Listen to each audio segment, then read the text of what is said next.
할렐루야. 7월 6일 매일 말씀과 함께하는 삶의 시간입니다. 오늘은 시편 88편 1절과 2절 말씀을 묵상하겠습니다. 여호와여 내 구원의 하나님이여 내가 죄하러 주 앞에서 부르짖었사오니 나의 기도가 주 앞에 이르게 하시며 나의 부르짖음에 주의 귀를 기울여 주소서.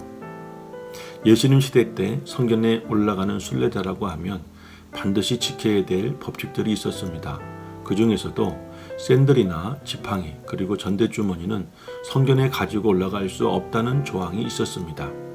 그 이유에 대하여 유대 랍비들은 다음과 같이 설명합니다. 샌들이나 지팡이 그리고 전대주머니는 여행을 떠날 준비에 필요한 것들이다. 하지만 성전은 이스라엘 모든 하나님의 자녀들에게는 아버지의 집과 같은 곳이다. 그러므로 성전, 즉 아버지의 집에 올라오는 모든 이스라엘 백성들은 다른 곳으로 여행을 떠날 준비, 샌들이나 지팡이, 전대주머니를 가지고 올라와서는 안 된다. 아버지 집에 올라오는 사람은 마치 성전이 자기 여행의 마지막 목적지인 것처럼 생각해야만 한다라고 말입니다. 그렇습니다. 당시의 사람들은 성전을 생각할 때 오직 하나님을 뵈려고 올라가는 것이 유일한 목적이었기 때문에 거기를 들렸다 다른 곳으로 갈 생각을 해서는 안 되는 장소였습니다. 그런 곳에 샌들이나 그리고 지팡이, 전대주머니를 갖고 올라간다면 이미 그 사람의 마음은 성전이 아닌 하나님의 집이 아닌 다른 곳에 갈 준비를 하고 있는 것이었기 때문에 그 사람은 제사를 드리며 온전히 하나님께 집중할 수 없게 된다는 그런 것이었습니다. 오래전 한국에서는 토요일이 공휴일로 지정되어졌을 때 기독교 교계 안에서는 토요일과 주일 모두 쉬는 날이 되면 주일날 예배드리 오는 사람들이 많지 않을 거라는 우려가 컸습니다.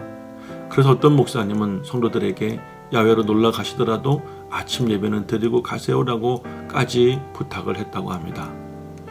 또한 교회가 대형화되면서 주일 예배를 시간을 쪼개어 몇 보로 나누어 드리는 풍토도 자리 잡게 되었습니다. 아침 7시나 9시에 일부 예배가 시작되면 오후까지 계속해서 로테이션으로 예배를 드립니다. 그러니 주일날 예배도 드리고 개인적 용무도 볼 수 있는 참으로 편리한 시대가 열리게 된 것이죠.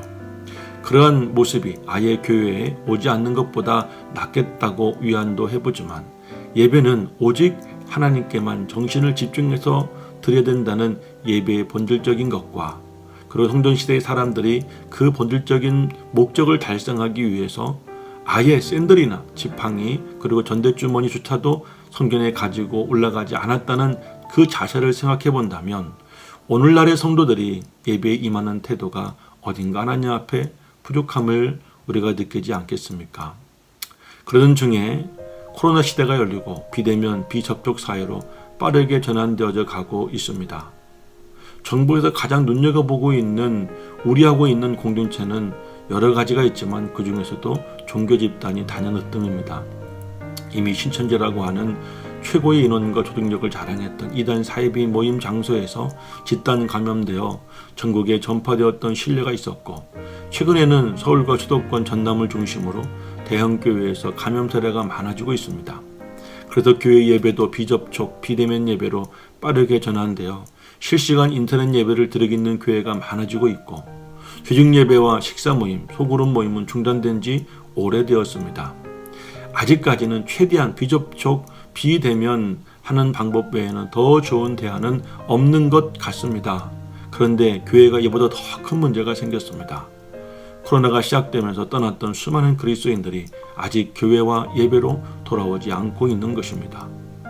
교회에서 예배를 드리다 코로나 바이러스에 감염될 수 있다는 이유로 각자 자신의 볼일은 빠짐없이 보면서도 하나님 앞에 나와 드리는 그 예배 그리고 신앙생활로 다시 돌아오는 시기를 아직 정하지 않았거나 정하지 못한 성도들이 많이 있다는 사실입니다. 오래전 성전에 올라갈 때 지팡이와 샌들 그리고 전대주머니를 가지고 가지 않았던 신앙의 선배들의 모습은 있었는지조차도 알지 못하며 살아가는 사람들입니다. 오늘 본문에도 여호와여 내 구원의 하나님이여 내가 죄하러 주 앞에 부르짖었사오니 나의 기도가 주 앞에 이르게 하시며 나의 부르짖음에 주의 귀를 기울여 주셔서라고 했는데 언제 우리가 이런 기도를 했는지조차도 기억나지 않습니다. 우리에게 그런 소망이 있었는지조차도 모릅니다. 보배론 여러분, 우리가 환영하지 않았던 코로나와 함께했던 지난 6개월 동안 우리는 하나님과 신앙생활에 집중할 수 없었던 것이 사실이었습니다. 그 결과 오랜 시간 힘들게 쌓아온 너무나 소중한 신앙적 자산들이 허무하게 다 무너져 내리고 있습니다. 이제부터는 우리가 다시 하나님께 집중해야 할 때입니다. 방해되는 환경과 상황과 여러분 자신 안에 있는 불신의 요소는 제거하시고 오직 하나님께 집중할 수만 있는 저와 여러분이 다 될 수 있기를 주님의 이름으로 소망합니다. 저는 예수님처럼 세상과 공감하는 교회, 꿈의 교회 엄은식 목사였습니다.